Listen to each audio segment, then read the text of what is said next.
5 சவரன் நகைக்கடன் தள்ளுபடி அறிவிப்பு தமிழக மக்களுக்கு முக்கியமான தகவல். இது என்ன தகவல், என்ன சொல்லியிருக்காங்க அப்படின்னு இந்த வீடியோவில் பார்க்கலாம்.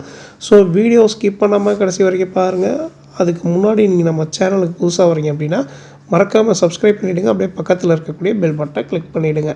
அப்போ இது போன்ற முக்கியமான தகவல் வந்து நோட்டிஃபிகேஷனாக உடனுக்குடன் வரும். வாங்க வீடியோக்குள்ளே போகலாம். கடந்த சட்டமன்ற தேர்தலின் போது திமுகவின் தேர்தல் அறிக்கையில் இடம்பெற்ற 5 சவரன் வரை நகைக்கடன் தள்ளுபடி என்ற வாக்குறுதி அடித்தட்டு மற்றும் நடுத்தர வர்க்க மக்களிடையே பெரும் வரவேற்பை பெற்றது. இந்த அறிவிப்பு கட்சியின் வெற்றிக்கு ஒரு முக்கிய உந்து சக்தியாக அமைந்தது என்பதில் ஐயமில்லை.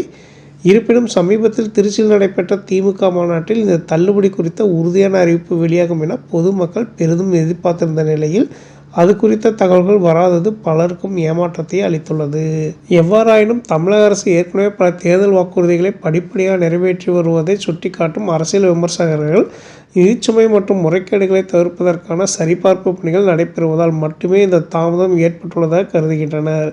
எனவே அரசின் தரப்பிலிருந்து உரிய நடைமுறைகள் நிறைவடைந்தவுடன் விரைவில் நகைக்கடன் தள்ளுபடி தொடர்பான சாதகமான அறிவிப்பு வெளியாகும் என மக்கள் நம்பிக்கையுடன் காத்திருக்கின்றனர்.